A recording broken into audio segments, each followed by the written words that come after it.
Student, last lecture में हमने regression analysis के ऊपर बात किया था, जिसमें हमने रिग्रेशन लाइन के ऊपर बात की थी, हमने आर कोरिलेशन कोएफिशिएंट के ऊपर बात की थी और हमने कोएफिशिएंट ऑफ डिटर्मिनेशन के ऊपर बात की थी। तो आज हम प्रॉपर कैलकुलेशन सीखते हैं कि इन सबको कैलकुलेट कैसे करते हैं, रिग्रेशन लाइन बनाते कैसे हैं, ठीक है। और एट द एंड फिर हम आर स्क्वायर और टेस्ट परफॉर्म करके पूरा रिग्रेशन कोएफिशिएंट जो है एनालिसिस जो है हम कंप्लीट कर लेंगे। तो आपको मैं एक कम्प्रिहेंसिव क्वेश्चंस करवाऊंगा जिसमें पूरा रिग्रेशन जो एनालिसिस है वो कवर हो जाएगा, ठीक है। तो एग्जाम्पल मैं आपको सॉल्व करवाता हूँ और जो क्वेश्चंस होंगे वो आपके होमवर्क पर होंगे, तो कोशिश कीजिएगा वो क्वेश्चंस आप कर लें, क्योंकि सारे सवाल अगर मेरे से करवाएंगे तो फिर तो सारा काम लेंथी हो जाएगा ना। तो आपने खुद भी प्रैक्टिस करनी है, ठीक है। प्रॉब्लम आएगी मुझसे कंसल्ट कर लीजिएगा, इंशाल्लाह I will be there for you. अच्छा जी, क्वेश्चंस नंबर, अच्छा यहाँ पर ना आई कैप की स्टडी टेक्स्ट में अगर हम देखें तो रिग्रेशन लाइन ये बनी हुई है y is equal to b not plus b one x. तो हमने इसको कहा है y hat is equal to b not को a कहा हुआ है, हमने कहा y is equal to a plus b x. तो वेरिएबल्स कोई भी रख सकते हैं, इसको पाबंदी नहीं है, कांसेप्ट रिमेन सेम रहता है, ठीक है। तो इससे परेशान होने की जरूरत नहीं है। तो ये भी रिग्रेशन लाइन है, y is equal to a plus b x. ये जो x नॉट है ना, ये एरर होता है, तो फिलहाल एरर का हमारा यहाँ पे फिलहाल कोई काम नहीं है। आपको पता है क्यूएम में रिग्रेशन कोएफिशिएंट, जब हम रिग्रेशन लाइन बनाते हैं तो रिग्रेशन लाइन है क्या, जैसे कि हमने कल देखा था y hat is equal to a plus b x. ये मेरे पास रिग्रेशन लाइन है। इस रिग्रेशन लाइन में ना हमने सिर्फ दो वेरिएबल्स को, दो वैल्यूज को फाइंड करना होता है। एक हमने a को फाइंड करना होता है और एक हमने b को फाइंड करना होता है। इन दोनों को फाइंड करना होता है। MFA में जितना स्टडी टेक्स्ट भी लिखा हुआ है और जितना मॉडल पेपर में तो खैर इसका क्वेश्चन नहीं था, लेकिन जितना सेल्फ टेस्ट में इसके दो क्वेश्चन है इस हद तक। तो b को फाइंड करने के हमने तकरीबन 3 से 4 फॉर्मूलाज पढ़े हुए हैं क्यूएम में, पर मैं यहां पर आपको एक ही फॉर्मूला लिखवाऊंगा, सबसे आसान वाला, और उसी फॉर्मूले से हम सारी कैलकुलेशन करेंगे ताकि हमारी जिंदगी आसान रहे। तो जिंदगी को आसान करने के लिए दो फॉर्मूलाज याद करवा रहा हूं, बस ये दो फॉर्मूला याद कर ले, यही सब कुछ आपके लिए, ठीक है। इंशाल्लाह इससे बाहर नहीं आएगा। तो पहला फॉर्मूला b के लिए, दूसरा फॉर्मूला a के लिए। तो जो b का फॉर्मूला है, तो क्योंकि ये y लाइन है तो b y1x, तो b y1x के लिए आपने ये फॉर्मूला याद कर लेना है, n summation x y minus summation x summation y, और n summation x square minus summation x whole square. बस खत्म कहानी, b यहां पे दी एंड हो जाएगा, खत्म। और b का इसके अलावा हमने कोई क्वेश्चन नहीं करना, कोई फॉर्मूला और नहीं करना। सम टाइम अगर जरूरत पड़ी तो मैं आपसे क्यूएम की ये शीट शेयर कर लूंगा जहां पर बी के और फॉर्मूलाज लिखे होंगे और कुछ फर्दर प्रैक्टिस हो गया। अगर आप करना चाहें तो कर सकते हैं, लेकिन फिलहाल इतनी प्रैक्टिस काफी रहेगी आपके लिए, ठीक है। अच्छा, फिर हमारे ए फाइंड करना, ये A B Y on X का ए है, तो ए वाई ऑन एक्स, तो A Y on X, A Y का फॉर्मूला होता है Y bar minus B X bar. तो ये हम क्या करते हैं, ए वाई ऑन एक्स, यहां से ये ए वाई ऑन एक्स जो कि वाई इंटरसेप्ट है उसका मैंने ये फॉर्मूला लिख लिया। बस आपने ये दो फॉर्मूला याद करने, आपकी जिंदगी आसान रहेगी, ठीक है। इस फॉर्मूले का भी मैंने एक शॉर्टकट बनाया हुआ है, शॉर्टकट की हद तक इसके ऊपर बहस ना कर लीजिएगा, ताकि हो क्या रहा है समझने के लिए। जिसको समझ आ जाए वेल एंड गुड, जिसको नहीं समझ आ रही उसके फॉर्मूला मैंने पहले लिखा हुआ है। तो भैया रिग्रेशन लाइन है ना, y is equal to a plus b x, y is equal to a plus b x. अब मान लें यहां से आपने a फाइंड करना है, यहां से आपने a फाइंड करना है, तो कोई मसला नहीं, यहां से a फाइंड कर लें। तो जब a फाइंड करेंगे तो b इस तरफ आके माइनस हो जाएगा, तो एक ये क्या बनेगा, y minus B x equal to a। तो देखिए वही है, a is equal to y minus B x, और मान लें कि ये मीन है, तो फॉर्मूला क्या बन गया, a का y bar minus B X bar. तो अब यहां से डिराइव फॉर्मूला कर सकते हैं, और आपको डर है कि फॉर्मूला मुझे भूल जाएगा, कर सकते हैं, ठीक है। अच्छा जी, तो a और b दोनों के फॉर्मूलाज क्लियर हो गए। कुछ फर्दर भी फॉर्मूलाज हैं, उनकी जरूरत हमें नहीं पढ़नी, उनकी जरूरत इंशाल्लाह हमें नहीं पढ़नी, ठीक है। ये हो गए। एक फॉर्मूला मुझे आपको लिखवाना है r के लिए, कोरिलेशन कोएफिशिएंट के लिए, और वो कोरिलेशन कोएफिशिएंट का फॉर्मूला भी मैं इसी तरह का ही लिखवाऊंगा। बस ये तीन फॉर्मूलाज के अलावा हमें कोई फॉर्मूला नहीं चाहिए होगा। कोरिलेशन कोएफिशिएंट का फॉर्मूला होता है numerator same, n summation x y minus summation x summation y। ये हो गया। डिनोमिनेटर में स्क्वायर रूट लूंगा सबसे पहले, स्क्वायर रूट लेने के बाद यहां पे दो हिस्से आएंगे, एक x वाला हिस्सा और एक y वाला हिस्सा। तो सबसे पहले x वाला हिस्सा लिख लेता हूं, तो कलर चेंज कर लेते हैं जरा, n summation x square minus summation x minus summation x whole square, ये एक्स वाला हिस्सा आ गया, अब साथ इसका वाई वाला हिस्सा अटैच होगा, और वाई वाला हिस्सा ये है, इतना कलरफुल हो गया वैसे, n summation y square minus summation y whole square, ये फॉर्मूला हम यूज करेंगे, ये फॉर्मूला हम यूज करेंगे, ठीक है, स्क्वायर रूट भी है, ठीक है। तो आर के लिए हम ये वाला फॉर्मूला यूज करेंगे, बी के लिए ये वाला फॉर्मूला यूज करेंगे, ए के लिए ये वाला फॉर्मूला यूज करेंगे, ठीक है। तो जिंदगी को आसान रखते हुए मैं सब कुछ आपको डायरेक्ट कैलकुलेटर से ही सिखा दूंगा, पर एग्जाम में मैं डायरेक्ट लाइन नहीं बना सकता कैलकुलेटर से, क्योंकि मुझे एग्जामिनर को वर्किंग शो करवानी पड़ेगी, फॉर्मूला शो करवाने पड़ेंगे।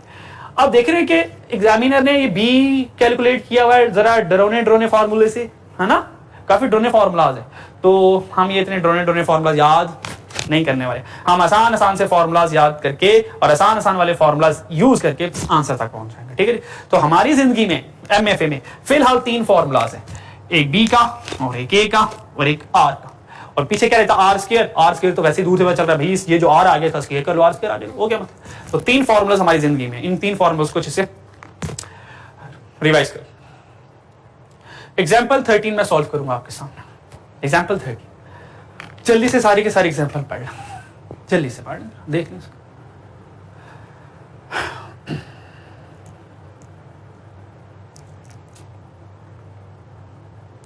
इस एग्जाम्पल में कहता है, एग्जाम्पल का टाइटल क्या है, forecasting amount of current account deposit from number of sales calls, यानी कि हमारी पास एक सेल टीम है, वो लोगों को कॉल करती है कि लोगों हमारे बैंक में पैसा सबमिट करवा दो, ये फायदा हुआ, फायदे की हम बात नहीं कर रहे। अब देखते हैं कि सेल कॉल से कितने लोग उस पर्टिकुलर बैंक में पैसे जमा करवाते हैं, पैसे डिपॉजिट करवाते हैं, तो ये हमें फोरकास्ट करना है, ठीक है।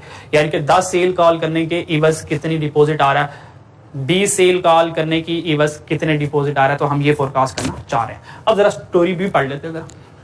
The CFO, Chief Financial Officer in the Treasury Department of a large bank, want to accurately forecast the amount of current account deposit in millions in order to predict the future profitability. CFO ने कहा, एक bank के CFO ने कहा, मैं profitability ना future में predict करना चाहता हूं, और उसकी बेस के ऊपर मैं जानना चाहता हूं कि हमारे अकाउंट में पैसा कितना जमा है और कितना होगा। This will give him insight on the target to set for his sale and distribution team. ये प्रॉफिट और डिपॉजिट इकट्ठा करने के लिए उसने अपने सेल टीम को एक टास्क असाइन करने लगा। He want to set up a regression model, उसने एक रिग्रेशन मॉडल सेटअप लगाया, which forecast the value of dependent variable। हमें पता है जो हमेशा फोरकास्टिंग होती है वो डिपेंडेंट वेरिएबल की ही होती है, इंडिपेंडेंट वेरिएबल सिर्फ हेल्प करता है। फोरकास्ट किया डिपेंडेंट वेरिएबल को, in this case the amount of current account deposit based upon an independent variable. हमारे केस में डिपेंडेंट वेरिएबल कौन है, करंट अकाउंट डिपॉजिट। यानी कि अगर मैं अपनी रिग्रेशन लाइन बनाऊं, कहां में बनाएं, क्या बना सकते, अगर मैं अपनी इस रिग्रेशन लाइन को कन्वर्ट करूं तो मेरी रिग्रेशन लाइन ये बनेगी, current account deposit is equal to a plus b sales calls, ये ना। He believes that the amount of current account deposit ties closely to the number of sales call. कहता है deposit किसके ऊपर depend कर रहा है, नंबर ऑफ सेल्स कॉल, तो सेल्स कॉल, तो ये मेरे पास एक रिग्रेशन लाइन बनती है, ठीक है।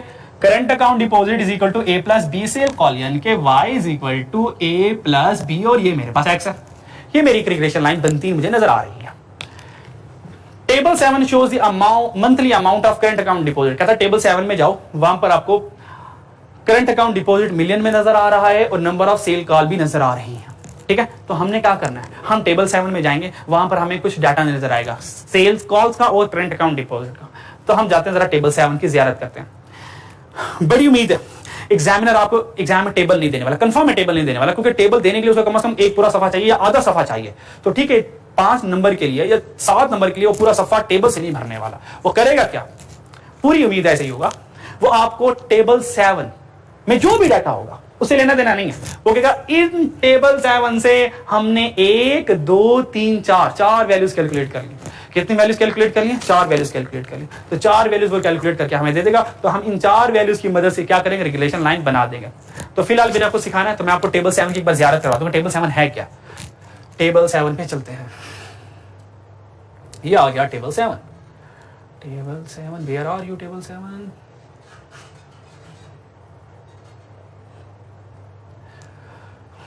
ये आ गया टेबल 7 आपका, ये टेबल 7 आ गया, ठीक है।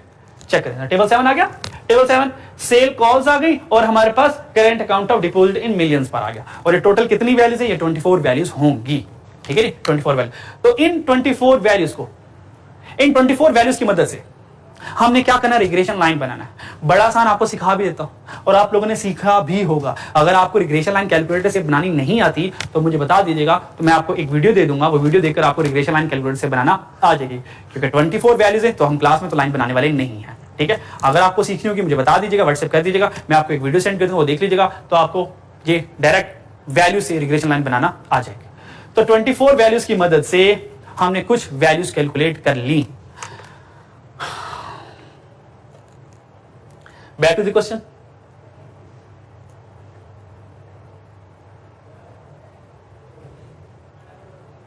अच्छा जी, हम क्वेश्चन पर वापस आ गए।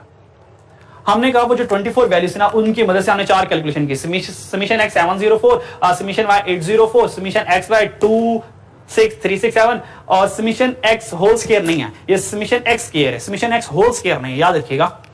इसको थोड़ा सा हम करेक्ट कर लेंगे। ये समीशन x, ये समीशन x, ये ब्रैकेट्स नहीं है, ये समीशन x स्क्वायर है, दैट इज 2 3 4 4 6। उसके बाद उसने कहा, एग्जामिनर ने कहा फोरकास्ट कर दो।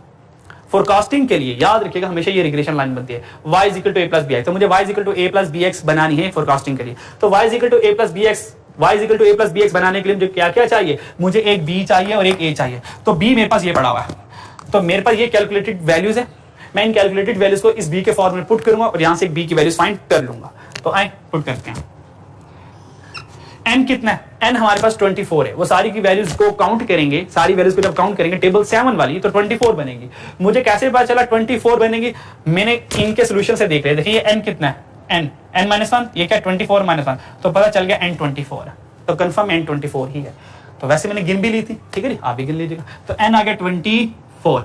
फिर क्या? समीशन x है, तो समीशन x कितना है? दिस इज समीशन x 26367, तो 26367, ठीक है जी।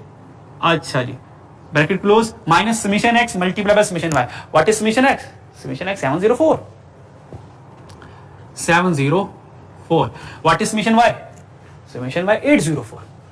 तो समीशन y आ गया 804। होप सो नजर वाली वैल्यू नजर आ रही होगी आपको। फिर डिवाइड बाय n कितना? 24। समीशन x क्या है? समीशन x कितना है? किधर गया? ये समीशन x स्क्वायर, ये समीशन x स्क्वायर, ये ब्रैकेट्स नहीं है, इन ब्रैकेट्स को इग्नोर करना आपने, ठीक है। 23446, 23446, किधर गया? 23446 minus summation x whole square. Summation x कितना? 704, तो 704 होल स्क्वायर करूंगा। This is 704 whole square. तो यहां से हमारे पास b का आंसर आ जाएगा, ठीक है। तो बी का जो हमारे पास आंसर आएगा वो हमारे पास किताब वाला नहीं आएगा, किताब वाला नहीं आएगा, ठीक है। तो हो सकता है कुछ एरर्स हो गया। तो हमारे पास जो बी का आंसर आएगा वो आएगा 0.996। तो बी का आंसर आ रहा है 0.996, अप्रोक्सीमेट इक्वल टू 1 कह सकता हूँ, यानी कि बी मेरे पास आ गया 1। 0.996 भी कर सकते हो, राउंड ऑफ करना तो 1 आ जाएगा। तो बी अज्यूम करते मेरे पास 1 आ गया, तो बी 1 आ गया मेरे पास, तो दैट इज 1।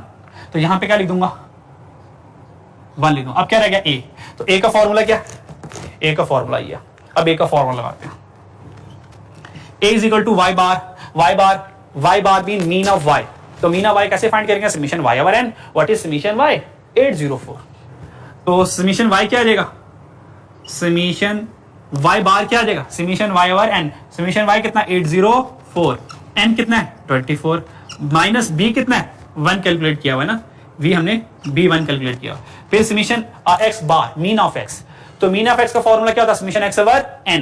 तो व्हाट इज समीशन x? 704। तो यहां से आ जाएगा 704 डिवाइड बाय n कितना है? 24। तो इस सारे इन सब को जब हम कैलकुलेट करेंगे तो हमारे पास जो a आ जाएगा वो आएगा 4.24 आता, पर मैं राउंड कर रहा हूं 2 डेसिमल प्लेस पर, दैट इज 4.28। तो यानी कि हमारे पास इस रिग्रेशन इक्वेशन की लाइन बनी करंट अकाउंट डिपॉजिट, यानी कि y is equal to 4.28 plus 1 x, ये मेरे पास इक्वेशन बन गई जो कि मेरा आंसर है। ये मेरे पास आंसर आ गया जो कि हमारे इस आंसर से थोड़ा सा वेरी करेगा, करने दें, कोई टेंशन नहीं, नो प्रॉब्लम। उनकी लाइन क्या बनी? उनकी लाइन ये बनी, हमारी लाइन बनी 4.28 के साथ, उनकी लाइन बनी है 3.38 के साथ। हमारा B1 है, उनका B1 से थोड़ा सा ज्यादा, कोई टेंशन वाली बात नहीं है, क्योंकि वो फॉर्मूला मुश्किल वाले तरीके से गए, हम आसान वाले तरीके से गए। ठीक है जी। अच्छा जी, नेक्स्ट क्वेश्चन करवाऊंगा ना तो तसल्ली रखनी, नेक्स्ट क्वेश्चन करवाऊंगा मैं फिर भी अपने फॉर्मूले के साथ रहूंगा, वो मुश्किल वाले फॉर्मूले के साथ रहेगा, तो नेक्स्ट क्वेश्चन में हमारा उनका आंसर मैच कर जाएगा। हो सकता है इसकी वर्किंग में प्रॉब्लम हो। ठीक है, तो हमने रिग्रेशन लाइन बना ली, तो रिग्रेशन लाइन इज 3.38 पर हमारी 4.28 आई, तो रिग्रेशन लाइन में बना चुका। तो पहला स्टेप क्या है? रिग्रेशन लाइन बनाना, जो कि मैं बना चुका। ठीक हो गया। फिर हमने इसको इंटरप्रेट करना। मुझे बताया इसकी इंटरप्रेट क्या हो, इंटरप्रिटेशन करें जरा। अगर मुझे इसका एनालिसिस करना है, इंटरप्रिटेशन करें, तो इसकी इंटरप्रिटेशन क्या बनेगी? इसकी इंटरप्रिटेशन ये बनेगी, थोड़ा सा मैं इसको ना टाइडी करने लगा, ये सब कुछ मैं इरेज कर रहा हूँ, आर भी फिलहाल इरेज कर रहा हूँ, मुझे खैर आगे आर कैलकुलेट करना है, तो चलें फिलहाल देखते हैं, आर को मैं रहने दे रहा हूँ सिर्फ।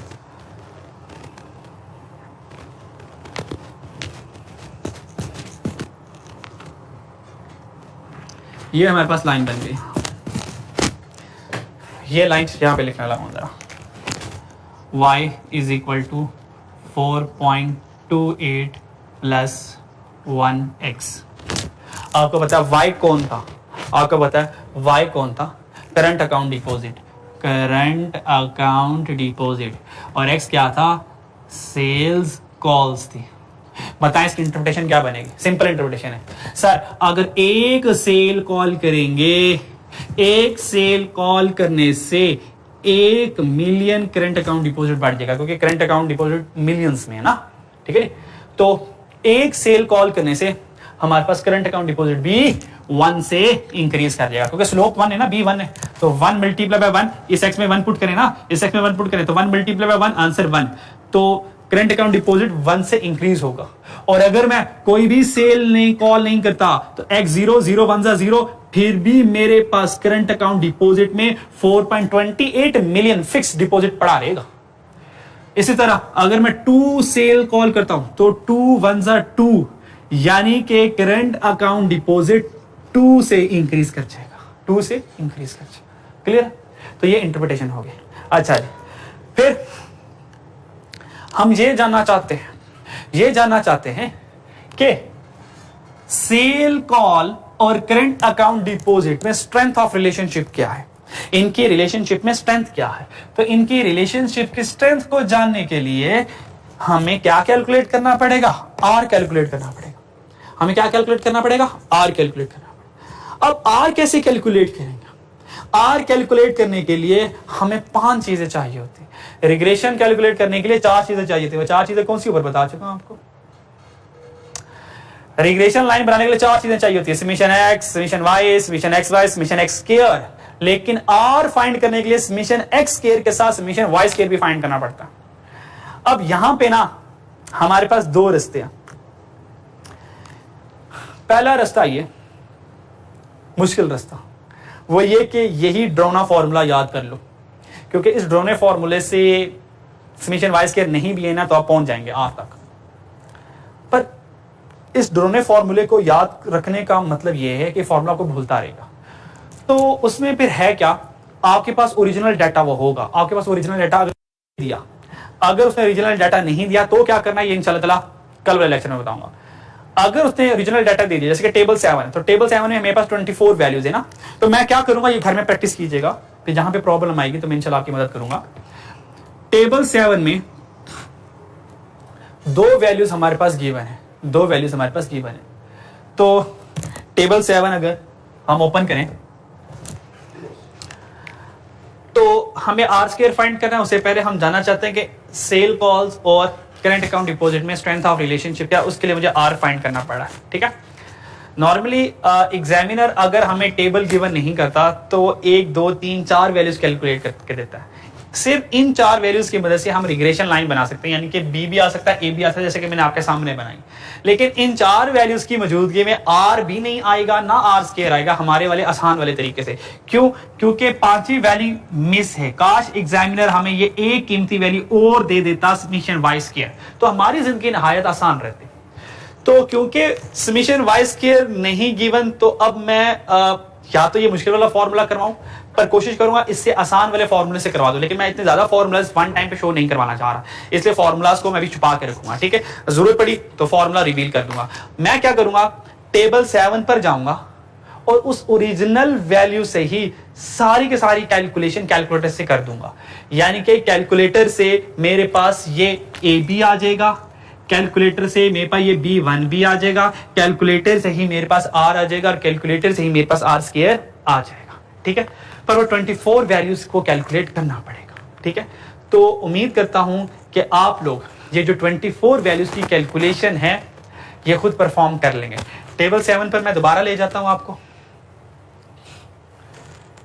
ये टेबल 7 है। अच्छा, यहाँ पे टेबल 7 ना ब्रेक हो रहा है, तो आपने दिसंबर 21 तक की कैलकुलेशन करी। तो दिसंबर 21 से ऊपर पर 24 वैल्यूज है, यहाँ पर ये दोबारा कॉलम रिपीट हो रहा है, तो इसको इग्नोर करना है आपने। ठीक है, तो सिर्फ दिसंबर 21 तक कैलकुलेशन करनी है। तो दिसंबर 21 नजर आ रहा है, इससे ऊपर जाएंगे आपको जो मैक्सिमम वैल्यूज नजर आएंगी वो 24 नजर आएंगी, दैट इज जनवरी जैन 20। तो जैन 20 से दिसंबर 21 तक आपने जाना है, 24 वैल्यूज बनेगी। उन 24 वैल्यूज में करना है क्या है, सेल कॉल नजर आ रही है, इसको कैलकुलेटर के एक्स में पुट करेंगे। डिपोज नजर आ रहा है, इसको कैलकुलेटर में वाई पुट करेंगे।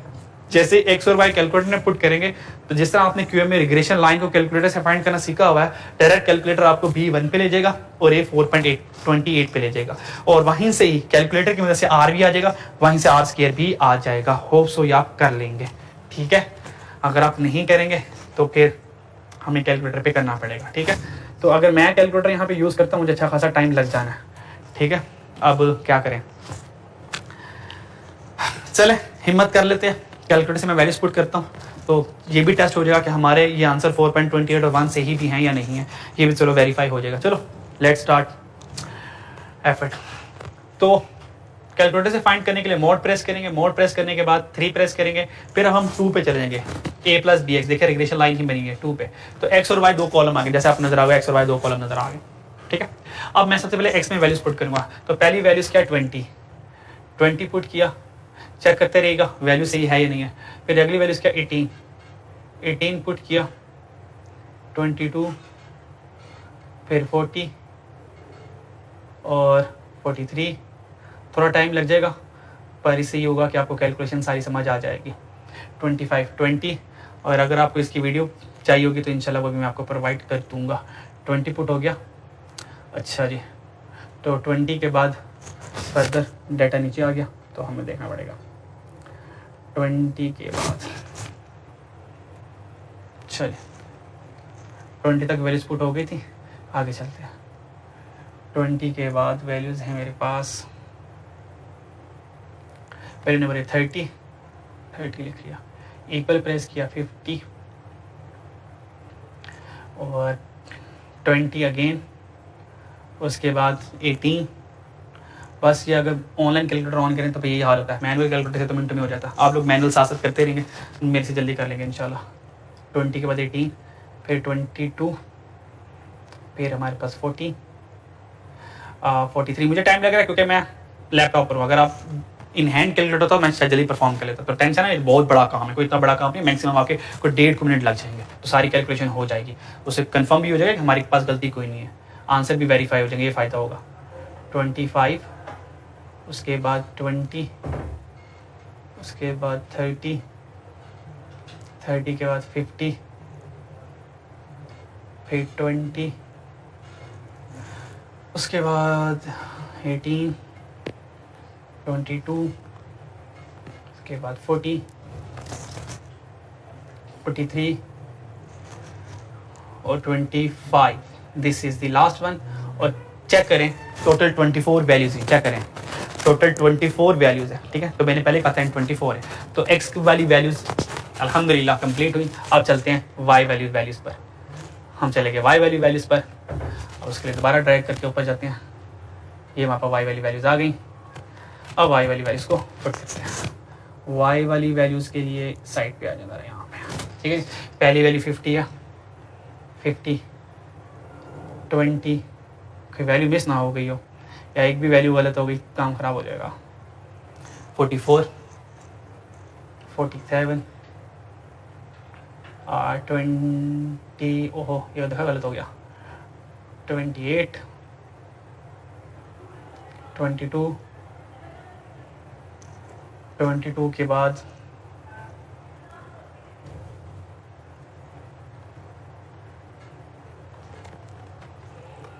22 के बाद 33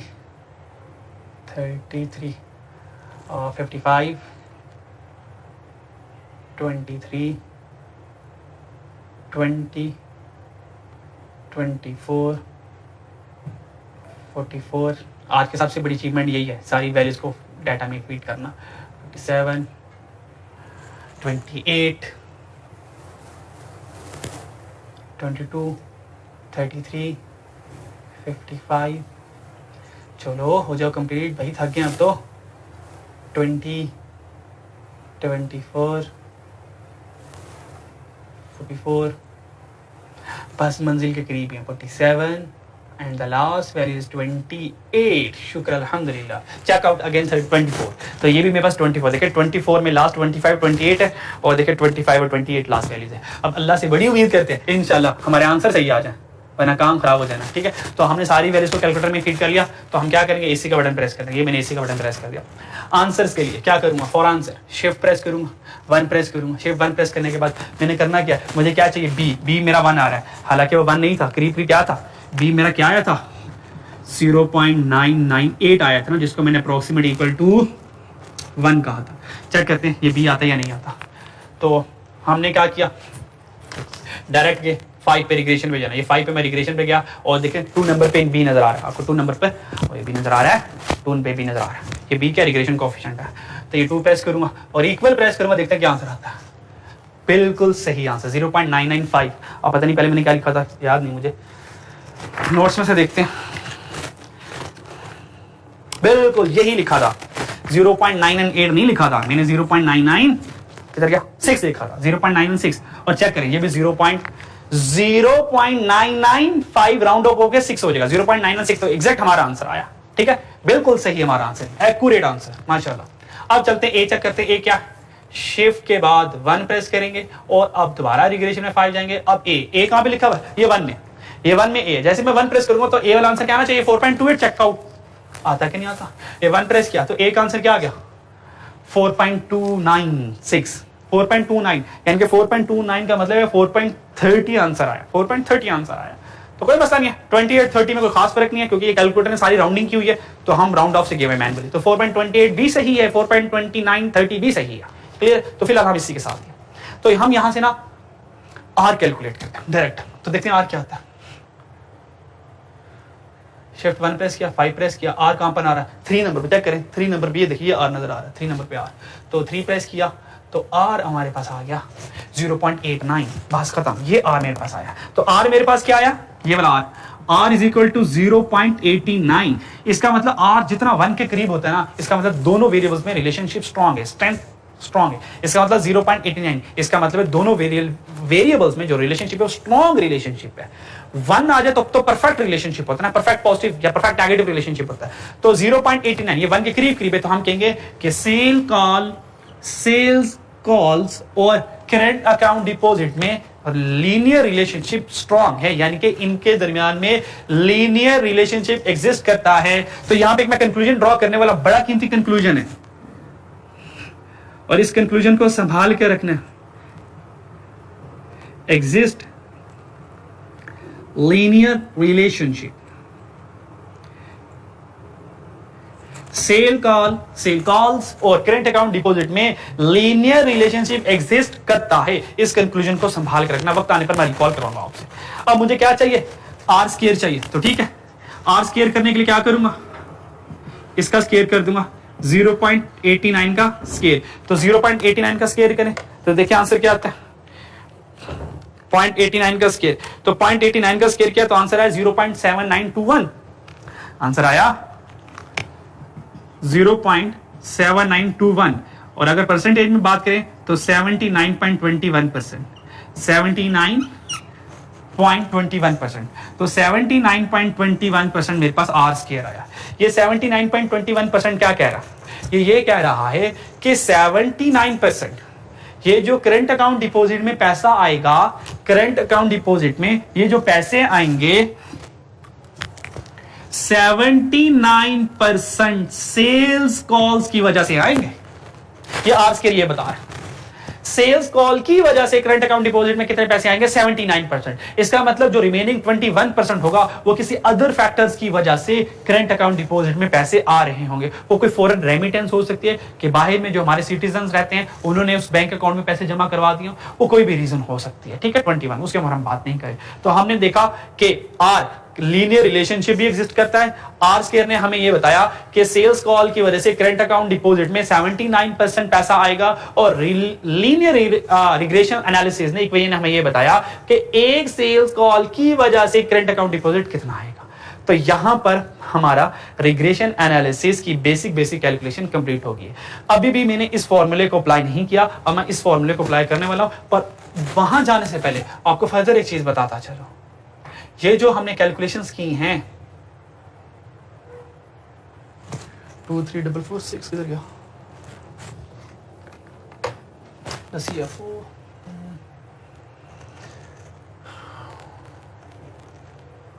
चलिए ये क्वेश्चन देखें जरा। अब इस क्वेश्चन में आपको वैल्यू नजर आ रही है। समीशन एक्स कितना है 704, summation y 804, summation x y 26367 और समीशन x के 23446। ये सारी वैल्यूज अगर मैं कैलकुलेट करना चाहूं तो मैं कैलकुलेट कर सकता हूं। बड़ा आसान था। देखें मैंने कैलकुलेटर से डायरेक्ट रिग्रेशन लाइन बना ली और डायरेक्ट मैंने r कैलकुलेट कर लिया। पर अगर मुझे एग्जामिनर को वर्किंग शो करवानी हो कि एग्जामिनर जानना चाहता है भाई b कैसे कैलकुलेट किया और b कैलकुलेट के लिए मुझे सारी ये वैल्यूज चाहिए होंगी ना। R कैसे कैलकुलेट किया 0.89, उसके लिए ये R वाला फॉर्मूला लगाऊंगा, तो उसके लिए ना मुझे वैल्यूज चाहिए होंगी। देखिए मेरे पास सारी वैल्यूज मौजूद है, एग्जामिनर ने मुझे सारी वैल्यूज गिवन की हुई है।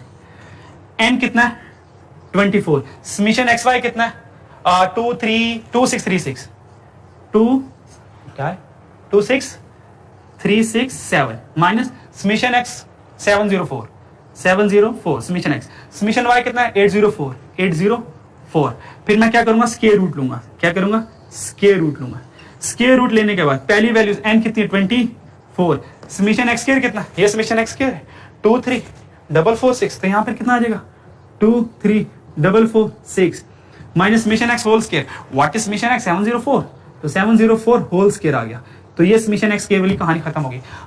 अगली वैल्यू n 24, n कितना आ गया 24, समीशन वाई स्क्वायर है ही नहीं मेरे पास, कोई मसला नहीं है। कैलकुलेटर में सारी वैल्यूज फीड की हुई है, बिल्कुल की हुई है, तो भाई हम कैलकुलेटर से पूछ लेते हैं। तो शिफ्ट प्रेस किया, 1 प्रेस किया, सम नजर आ रहा है 3 नंबर पर, ये सम प्रेस किया 3, लो जी सारी वैल्यूज आ गई। एग्जामिनर ने 4 वैल्यूज दी थी ना, हम तो 8 वैल्यूज तक पहुंच। अपनी मनपसंद की वैल्यूज उठा लो। मुझे क्या चाहिए था summation y square, very summation y square 3 number पर लिखा समीशन वाई स्क्वायर, तो मैं 3 प्रेस करूंगा। जैसे मैंने 3 प्रेस किया समीशन वाई स्क्वायर क्या आ गया 30424, तो समीशन वाई स्क्वायर क्या आ गया 30424, और समीशन वाई कितना मेरे पास वो ऑलरेडी एग्जामिनर ने गिवन किया हुआ। कैलकुलेटर भाई थोड़ा साइड पे हो जाए आप, प्लीज टेक अ साइड। चलो जी समीशन वाई कितना 804, तो यहां पर क्या आएगा 804 होल स्क्वायर। ये सारी वैल्यू देख रहे हो, इन सब को कैलकुलेट करोगे इंशाल्लाह आंसर यही आएगा, हो ही नहीं सकता ये आंसर ना आए। और इसका स्क्वायर करोगे तो आर स्क्वायर 79.21 आ जाएगा। और अगर हम चेक करना चाहें कि हमारी सारी वैल्यूज की सही भी है या नहीं है, तो चेक करो समीशन एक्स कितना 704, हम चेक करते हैं हमारा समीशन एक्स भी 704 आता है कैलकुलेटर वाला, चेक आउट।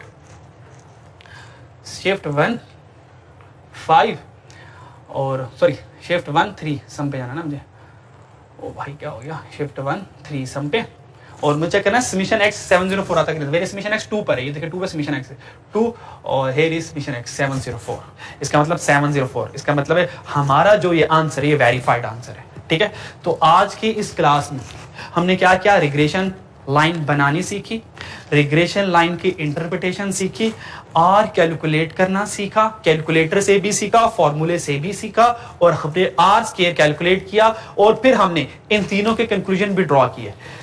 एक सेल कॉल से करंट अकाउंट डिपॉजिट कितना इंक्रीज होगा, ठीक है, देखें ये प्लस साइन ये शो करेगा कि अगर सेल कॉल्स इंक्रीज होंगी तो करंट अकाउंट वो भी इंक्रीज होगा क्योंकि रिलेशनशिप पॉजिटिव है।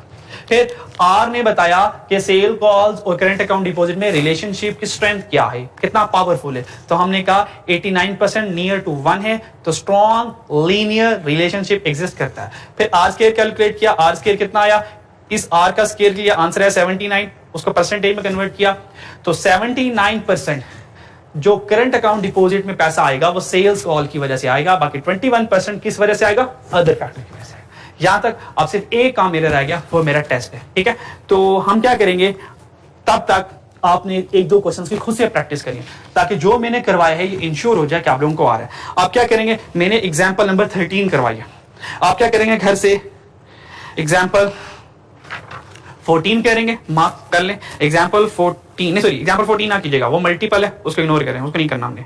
आप लोग घर से करेंगे एग्जाम्पल 15, एग्जाम्पल 15 के बाद आप लोग करेंगे एग्जाम्पल 16, एग्जाम्पल 16 के बाद आप लोग करेंगे एग्जाम्पल 16 के बाद बस ठीक है, एग्जाम्पल 16 करेंगे और उसके बाद सेल्फ टेस्ट पे आ जाएंगे। और सेल्फ टेस्ट पे आप लोगों ने जो रिग्रेशन एनालिसिस से रिलेटेड क्वेश्चन करने हैं वो आपने 3 क्वेश्चन करने हैं। क्वेश्चन नंबर 6 करेंगे, क्वेश्चन नंबर 7 करेंगे, क्वेश्चन नंबर 8 करेंगे, और इसमें आपने पार्ट ए और पार्ट बी करना है। पार्ट सी टेस्टिंग वाला पार्ट है, ये अभी आपने पार्ट सॉल्व नहीं करना, कल मैं टेस्टिंग खुद करवाऊंगा, फिर आप ये कर सकते होंगे। ठीक है, तो आपके हिस्से में 4 क्वेश्चन आ गए। 4 क्वेश्चन हर हाल में कीजिएगा क्योंकि जितनी आप प्रैक्टिस करेंगे उतनी ही चीजों में ग्रिप ज्यादा आएगी। ये भी रिलेशनशिप है, ये भी रिलेशन लीनियर वाला है, जितनी प्रैक्टिस बढ़ाते रहेंगे उतने पास होने के चांसेस ज्यादा होते रहेंगे आप लोगों के। ठीक है, तो याद रखिएगा अगर कामयाब होना चाहते हैं तो कामयाब होने का सिर्फ एक रास्ता है, वो रास्ता क्या, आपको मेहनत करनी पड़ेगी, मेहनत से भाग नहीं सकते। ठीक है जी, तो यहां तक सॉल्व करके आइएगा। ठीक है जी, अच्छा जी, हमने क्वेश्चन नंबर एग्जाम्पल 13 में रिग्रेशन लाइन बना ली और हमने coefficient of correlation r find कर लिया और कोफिशिएंट ऑफ डिटर्मिनेशन हमने वो भी देख लिया और हमने उसका एनालिसिस भी कर लिया। अब मैं इसी रिग्रेशन एनालिसिस की फाइनल जो स्टेज है वो है इसकी टेस्टिंग। तो हम सीखेंगे test of significance. Regression analysis का टेस्ट ऑफ सिग्निफिकेंस क्या है, यानी कि हम ये देखना चाहते हैं कि जो 2 वेरिएबल्स में हमने कहा कि सेल्स कॉल करने से क्या करंट अकाउंट डिपॉजिट में पैसे आ रहे हैं, इस बात में कितनी सच्चाई है। यानी कि हमने क्लेम किया कि जितने सेल कॉल ज्यादा करेंगे करंट अकाउंट डिपॉजिट में पैसे ज्यादा आएंगे। क्या ये बात सही है या नहीं सही? ऑल्दो हम रिग्रेशन एनालिसिस से भी ये वेरीफाई कर चुके हैं, सीख चुके हैं, क्योंकि जो हमारा आर आया था वो आपको पता है 1 के करीब करीब आया था। जैसे कि हमारा आर आया था, हमने जो कैलकुलेट किया था कल, वो देख लीजिएगा, अभी हमने कैलकुलेट किया था, तो क्योंकि अब वो वैल्यूज रेज कर दिया तो आर 1 के करीब करीब था। इसका मतलब है कि इन दोनों में यानी कि सेल्स कॉल्स में और करंट अकाउंट डिपॉजिट में रिलेशनशिप मौजूद है। अगर ये रिलेशनशिप मौजूद है तो जब मैं ये टेस्ट लगाऊंगा तो टेस्ट को भी ये बात करनी चाहिए कि इन दोनों में लीनियर रिलेशनशिप एग्जिस्ट करता है, यानी कि सेल कॉल्स करने से करंट अकाउंट डिपॉजिट बढ़ता है। क्यों? क्योंकि हम ऑलरेडी कोफिशिएंट ऑफ डिटर्मिनेशन ने भी कहा था, क्योंकि कोफिशिएंट ऑफ डिटर्मिनेशन हमारा तकरीबन 79 यानी कि 80% के करीब आया था। तो इस 80% ने भी यही कंफर्म किया था कि सेल कॉल की वजह से जो करंट अकाउंट डिपॉजिट बढ़ रहा है वो 80% बढ़ रहा है। इसका मतलब दोनों वेरिएबल्स में रिलेशनशिप एग्जिस्ट करता है। तो हमने कहा रिलेशनशिप एग्जिस्ट करता है, ये हमने रिग्रेशन लाइन से भी प्रूव किया, ये हमने आर से भी देखा और आर स्क्वायर से भी देखा। तो हमने कहा sales call there is a linear relationship exist between sale calls and current account deposit. तो मैं यहां पर ही अपना कंक्लूजन लिखने वाला हूं, फिर चेक करेंगे क्या टेस्टिंग भी यही कहता है, क्या कुछ और कहता है। ठीक है, तो हमने कहा हमारा कंक्लूजन ये था आर की बेस के ऊपर कि linear relationship exist between sales calls and current account deposit. हमने कहा ये हमारा कंक्लूजन है। फर्दर तसल्ली करने के लिए, फर्दर सेटिस्फैक्शन के लिए हम क्या करेंगे, दोबारा इसके ऊपर टेस्ट परफॉर्म करेंगे और टेस्ट परफॉर्म करने के बाद फिर हम कंक्लूजन ड्रॉ करेंगे कि वाकई में लीनियर रिलेशनशिप एग्जिस्ट करता है या नहीं करता। अब उसकी तरफ चलते हैं। आपको पता है जब भी हम टेस्ट ऑफ सिग्निफिकेंस परफॉर्म करते हैं हम हमेशा 2 तरह के हाइपोथेसिस सेट करते हैं, एक नल हाइपोथेसिस, एक अल्टरनेटिव हाइपोथेसिस। रिग्रेशन में जो नल हाइपोथेसिस होगा, आपको पता है जब आप लोगों ने क्यूएम में पढ़ा तो हम मीन को भी यूज किया करते हैं, ठीक है, हाइपोथेसिस टेस्टिंग के लिए mean is equal to 100, mean not equal to 100, ठीक है, प्रोपोर्शनल टेस्ट भी लगाया करते हैं, ठीक है। तो रिग्रेशन एनालिसिस में H नॉट जो नल हाइपोथेसिस H नॉट है वो बनेगा B इक्वल टू 0। आपको बताइए, सिखाई हुई आपको बात कि हमेशा जो इक्वालिटी है always remain with null hypothesis. तो B1 इज इक्वल टू 0, यहाँ पे B1 कौन है? B1 हमारी रिग्रेशन कोफिशिएंट है जो कि हमारे पास ये है। B1 कोई नई चीज नहीं है, परेशान ना हो B1 को देखकर, B1 यही है, y is equal to a plus bx। जो हमारी लाइन की ये स्लोप है ना, यही B1 है, तो स्लोप इक्वल टू 0, ठीक है, slope coefficient equal to 0। Alternate hypothesis, अगर नल हाइपोथेसिस इक्वल कह रहा है, अल्टरनेट ऑब्वियस बात है इसके अगेंस्ट चलना है ना, तो अल्टरनेट हाइपोथेसिस कहेगा कि बी नॉट इक्वल टू 0। तो दो हाइपोथेसिस सेट कर लिया, null hypothesis B1 equal to 0 यानी स्लोप इज इक्वल टू 0 और alternate not equal to 0। Next जो कीमती बात है, हम लोगों ने ग्राफ बनाकर, जो कि जब मैं टेस्टिंग हाइपोथेसिस सिखाऊंगा मीन की, प्रपोर्शन की, तो हम ग्राफ बनाकर डिसीजन मेकिंग किया करते थे एक्सेप्टेंस की और रिजेक्शन की, किसकी? Null hypothesis. नल हाइपोथेसिस हमारा हमेशा एक क्लेम हुआ करता था, जो कि ये क्लेम किया करता था, मिसाल के तौर पर इसने क्लेम किया कि हमने मेडिसिन बनाई है, हमारी इस मेडिसिन से 100 लोग ठीक हो जाएंगे, ठीक है, या एटलीस्ट 100 लोग ठीक होंगे, 100 या 100 से ज्यादा। तो अल्टरनेट इसको गलत करेगा, अल्टरनेट इसकी बात को वेरीफाई करेगा, चेक करेगा क्या ये क्लेम सही है या नहीं सही। तो फाइनली हमने क्या करना होता है, इस H नॉट के ऊपर डिसीजन लेना होता है, क्या H नॉट सही है या नहीं है, H नॉट ट्रू है या फॉल्स है, H नॉट एक्सेप्ट हो रहा है या रिजेक्ट हो रहा है।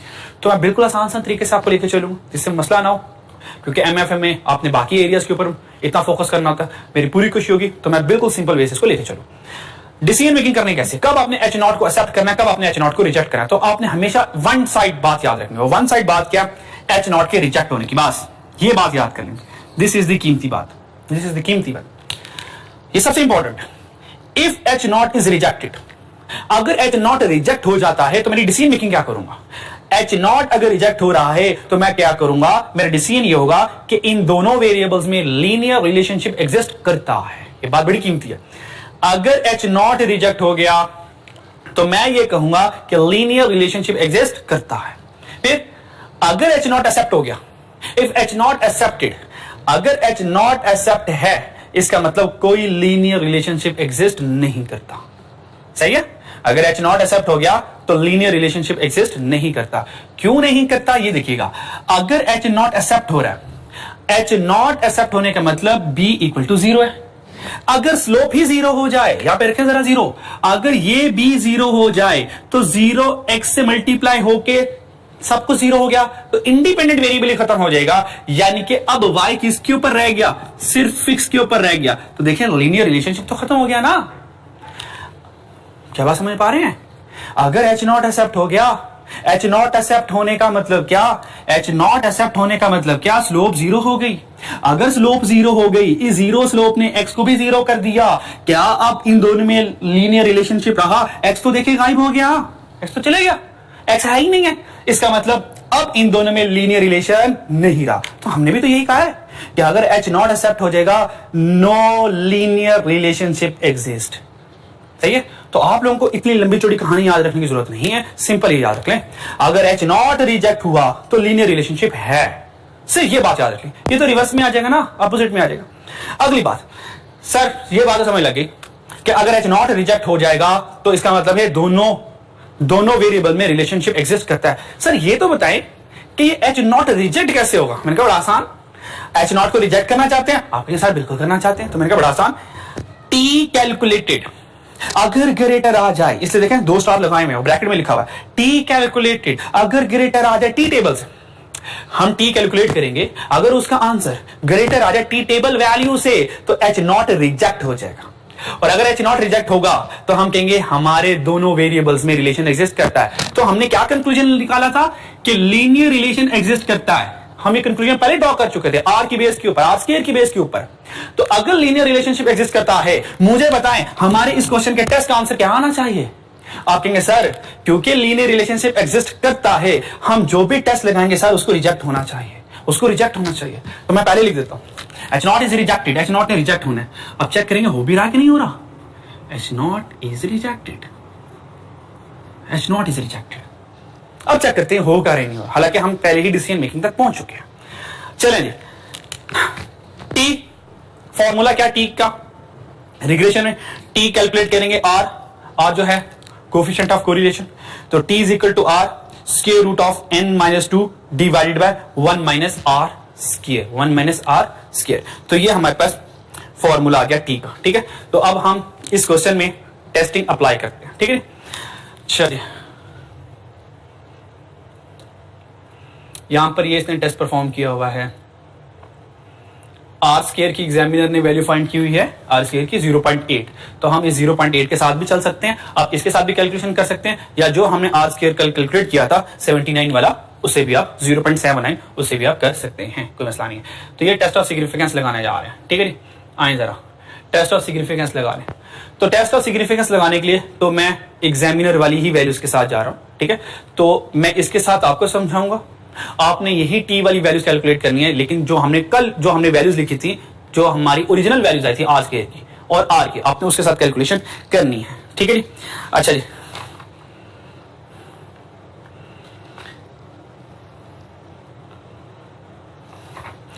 स्टार्ट करते हैं। ये मैं रेस कर देता जरा, क्योंकि ऐसे हम डिसीजन लिखने, तो फिलहाल इसका काम नहीं रहा अब। ठीक है, और होप सो आपको ये बात याद रहेगी होगी, फिलहाल मैं ये लिखे दे रहा हूं ताकि एक बार डिसीजन मेकिंग सामने आ जाए। हमने टी कैलकुलेट किया, जब मैंने टी कैलकुलेट किया तो मेरे पास आर क्या आया 0.894, और आप ये वाला भी इस्तेमाल कर सकते हैं, जो हमने कैलकुलेट किया वो भी इस्तेमाल कर सकते हैं, कोई इशू नहीं है।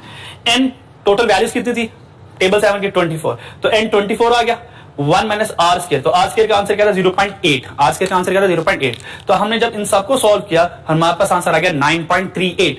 तो ये जो 9.38 है ना, ये टी कैलकुलेटेड है, ये हमने कैलकुलेट किया है, तो टी कैलकुलेटेड आ गया 9.38। तो मैं यहां पे लिख लेता हूं कि टी कैलकुलेटेड 9.38। अब मुझे चाहिए टी टेबल, टी टेबल की वैल्यू चाहिए, टी टेबल की वैल्यू टी टेबल से आएगी, तो उसके लिए हमें टी टेबल इस्तेमाल करना पड़ेगा। बहुत पॉसिबिलिटी है, यानी कि फर्स्ट टाइम जब एग्जाम में क्वेश्चन आया टेस्टिंग का, एग्जामिनर ने एक फेवर दी। फेवर क्या दी, जो ये टी टेबल वाली वैल्यूज थी ना, ये ऑलरेडी उसने कैलकुलेट करके हमें बता दी कि भाई ये वैल्यूज है, तो हमें टी टेबल को इस्तेमाल करना ही नहीं पड़ा, या जी टेबल को इस्तेमाल करना ही नहीं पड़ा। तो मैं आपको टेबल से वैल्यूज देखना सिखा देता हूं, क्योंकि टी टेबल का क्वेश्चन अगर एग्जामिनर देता है उसको टी टेबल भी देना पड़ेगा। तो इससे बचने के लिए एग्जामिनर यह कर सकता है कि आपको क्वेश्चन में टी टेबल की ऑलरेडी वैल्यू कैलकुलेटेड दे दे। ठीक है, तो हम क्या करेंगे, टी टेबल की वैल्यू जो क्वेश्चन में गिवन होगी यहां पे लिखेंगे, कंपैरिजन करके एच नॉट को एक्सेप्ट या रिजेक्ट कर लेंगे। लेकिन फिलहाल मैं आपको टी टेबल से वैल्यू देखना सिखा देता हूं। तो हमें टी टेबल चाहिए, तो हम यहां पर आ गए टी टेबल के पास। चलिए, ये हमारे पास आ गया टी डिस्ट्रीब्यूशन, टी डिस्ट्रीब्यूशन आ गया हमारे पास। अच्छा, टी डिस्ट्रीब्यूशन का रूल कैसे होता है और ये हम टेस्ट लगाते हैं कैसे, उसके लिए मुझे चाहिए होता है टी टेबल के लिए, टी कैलकुलेट टी टेबल के लिए टी अल्फा और यहां पर रहता है टी अल्फा बाई 2 और यहां पर रहता है n-2। खैर ये इतनी लंबी चौड़ी बात लिखने की जरूरत नहीं है, क्योंकि हम क्यों में लिखते हैं और आप लोग इससे फेमिलियर हैं, इसलिए मैं लिख रहा हूं, वरना हमें यहां पर इसकी जरूरत नहीं है। अल्फा बाय 2 का मतलब होता है कि टू टेल टेस्ट लग रहा है, अल्फा बाय 2 का मतलब होता है कि टू टेल टेस्ट लग रहा है। n-2 जो है वो रिग्रेशन एनालिसिस के टेस्ट का डिग्री ऑफ फ्रीडम है, जो कि वैल्यूज को फाइंड करने में हमारी हेल्प करेगा। तो मुझे बताएं अल्फा बाय 2 टू टेल है। ठीक है, अल्फा हमारे पास होता है, अल्फा ये हमारे पास सिग्निफिकेंस लेवल होता है, आपको पता है सिग्निफिकेंस लेवल। एक बात याद रखनी है, मैं टेस्टिंग की मेन बातें बता रहा हूं, जब मैं ओरिजिनल टेस्टिंग हाइपोथेसिस टेस्टिंग पे जाऊंगा तो ये बातें आपने याद रखनी है, ऐसा ना हो कि सर आप दोबारा बता दें हमें।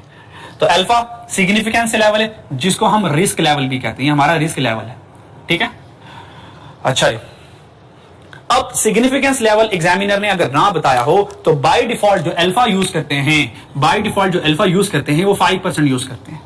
बाय डिफॉल्ट अल्फा क्या यूज करते हैं, सिग्निफिकेंस क्या लेवल यूज करते हैं, 5% यूज करते हैं। तो हमने क्या करना है, अल्फा बाय 2 का मतलब टू टेल होता है ना, तो हमने क्या करना है टी 5% का मतलब 0.05, तो हमने क्या करना है टी 0.05 को n कितना है 24 माइनस 2 22, यानी कि हमने 0.05 को 22 में देखना, खत्म कहानी।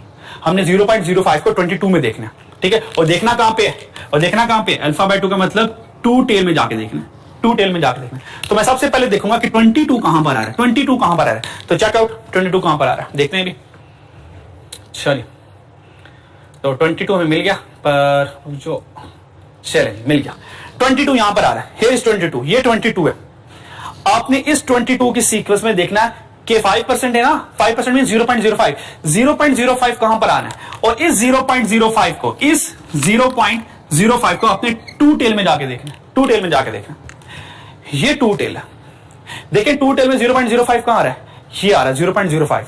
तो टू टेल 0.05 आ गया। अब यहां पर आए 22 की सीक्वेंस कौन बन रही है, कौन सा नंबर आ रहा है जो कॉमन है, ये 22, ये बनता है 2.0739। ये देखें 0.05 में 2.0739, तो इसका मतलब टी टेबल वैल्यू क्या आई, टी टेबल वैल्यू हमारे पास आ गई 2.0739। ये हमारे पास आ गई टी टेबल वैल्यू। अब देखें टी कैलकुलेटेड वैल्यू क्या थी 9.3, ये है 9.38 और ये है 2, ये 982 है। तो देखें ये ग्रेटर है ना, और हमने डिसीजन क्या लिया था, अगर टी कैलकुलेटेड ग्रेटर आ जाए टी टेबल से, एच नॉट रिजेक्ट होगा। क्योंकि टी कैलकुलेटेड ग्रेटर है टी टेबल से, तो हमने डिसीजन क्या लिया, एच नॉट इज रिजेक्टेड। अगर एच नॉट रिजेक्ट है तो बता सकते हैं कि दोनों वेरिएबल में लीनियर रिलेशनशिप है या नहीं है। आप कहेंगे सर एच नॉट अगर रिजेक्ट हो जाए तो लीनियर रिलेशनशिप एग्जिस्ट होता है। तो हम क्या कहेंगे, एच नॉट रिजेक्ट है, कंक्लूजन ये कहेंगे कि दोनों वेरिएबल में लीनियर रिलेशनशिप एग्जिस्ट करता है। और देखें हमारी ये वाली बात भी प्रूव होगी कि लीनियर रिलेशनशिप एग्जिस्ट करता है between sale calls and current account deposit में। और हमने पहले ही कहा था एच नॉट ने रिजेक्ट होना है, चेकआउट एच नॉट रिजेक्ट ही हो रहा है। आसान सा फॉर्मूला, आसान सी टेस्टिंग थी रिग्रेशन की। ठीक है, एक और क्वेश्चंस करते हैं आपकी प्रैक्टिस के लिए, फिर उसके बाद इंशाल्लाह हम न्यू टॉपिक पे चले जाएंगे और हमारा जो रिग्रेशन वाला टॉपिक है वो फुल फ्लेज कंप्लीट हो जाएगा। ठीक है जी, तो मैं आपको एग्जांपल्स करवा रहा हूं और जो इसके सेल्फ टेस्ट वाले क्वेश्चन है वो आप खुद करेंगे, वो बहुत आसान है, वैसे आसान है। कहीं पे प्रॉब्लम आएगी मुझसे पूछ लीजिएगा। ठीक है, नेक्स्ट क्वेश्चन देखते हैं। होप सो आपको ये बात समझ लगी होगी। फिलहाल मैं डिसीजन मेकिंग वाली बात नहीं रेस कर रहा ताकि आप लोगों के लिए समझना आसान हो जाए। एक और क्वेश्चन करते हैं। नेक्स्ट क्वेश्चन हम करेंगे एग्जांपल नंबर 15। एग्जांपल 15 पे चलते हैं जरा।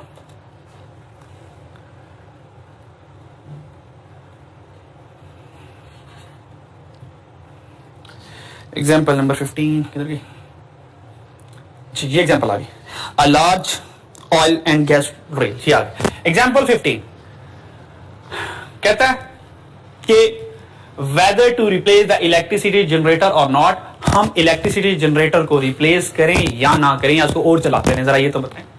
ठीक है, तो क्वेश्चन पढ़ते हैं। A large oil and gas drilling company has rigs operating at a number of remote areas in different part of the country. एक oil and gas drilling company थी, उसने मुल्क के कुछ रिमोट एरिया में, दूर दराज इलाकों में उसने क्या किया, एक रिग ऑपरेटिंग स्टार्ट किया, यानी कि ऑयल निकालना का काम उसने स्टार्ट किया। Since electricity is not available at all those sites, जहां पर रिग यानी कि खुदाई करनी थी ऑयल निकालने के लिए, रिग से ऑयल निकालने के लिए हमें खुदाई करनी थी, डिग करनी थी जमीन, वहां पर इलेक्ट्रिसिटी नहीं है, मशीनें कैसे चले। The rigs are heavily dependent on producing electricity through generator. अगर इलेक्ट्रिसिटी नहीं है तो रिग्स ऑपरेट नहीं कर पाएंगे, मशीन ऑपरेट नहीं कर पाएंगे, और मशीन ऑपरेट करने के लिए हमें जनरेटर के जरिए बिजली चाहिए होगी। A common problem faced by the company currently was that generator had become quite old. लो जी, पहली मुसीबत बिजली से रिग चलना है और बिजली नहीं है। दूसरी मसला ये आया, जनरेटर तो चलो अरेंज हो ही जाएगा, पर जनरेटर वीक है, जनरेटर में पावर इतनी नहीं रही, तो जनरेटर क्या क्वाइट ओल्ड, जनरेटर पुराना, and were becoming unreliable and should be replaced. हमने कहा इस जनरेटर पर रिलाई नहीं कर सकता क्योंकि मशीन हैवी है, ऐसा ना जनरेटर बैठ जाए और हमारा काम बीच में स्टक हो जाए, और हमें इसको रिप्लेस करना चाहिए। जनरेटर पुराना है, हमें उसको रिप्लेस करना चाहिए, क्यों, क्योंकि ऑयल रिग सही परफॉर्म नहीं होगी machine. The country head of the company, उस कंपनी के कंट्री हेड ने is concern about the number of cost of generator breakdown, the cost of replacing them is quite high. अगर हम generator को replace करते हैं कॉस्ट ज्यादा आएगी, and the country manager is not certain that cost can covered by revenue of the company. कहता अगर हम मान लें जनरेटर रिप्लेस कर भी लें पर इतना रेवेन्यू इकट्ठा नहीं कर पाएंगे कि कॉस्ट पूरी हो।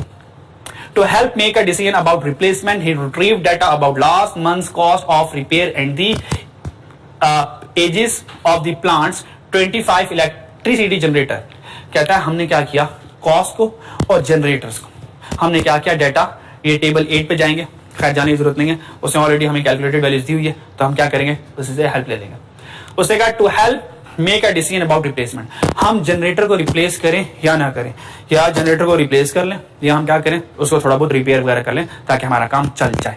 तो रिप्लेसमेंट का डिसीजन लेना है कि क्या रिपेयरिंग करके जनरेटर इस काबिल होगा कि ऑयल रिग परफॉर्म कर सके, या इस काबिल नहीं है, हमें जनरेटर पूरा रिप्लेस करना पड़ेगा। ये डिसीजन हमें लेना है।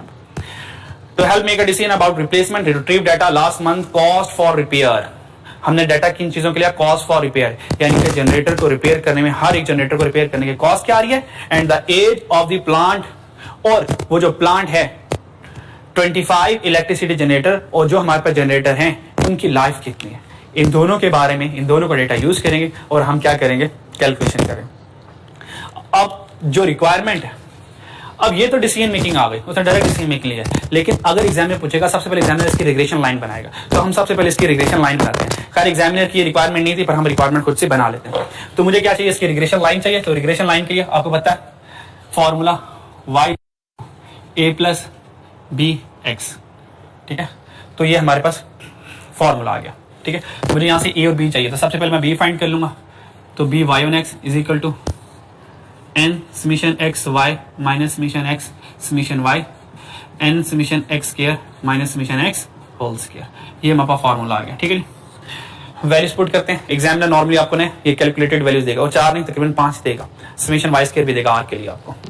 अच्छा जी, n कितना है हमारे पास, n किधर गया, हाँ 25 इलेक्ट्रिसिटी जनरेटर से ना, तो n हमारे पास 25 जनरेटर है इलेक्ट्रिसिटी जनरेटर, तो n हमारे पास आ गया 25। तो n कितना है 25, समीशन एक्स वाई कितना है, पहले समीशन एक्स वाई 55930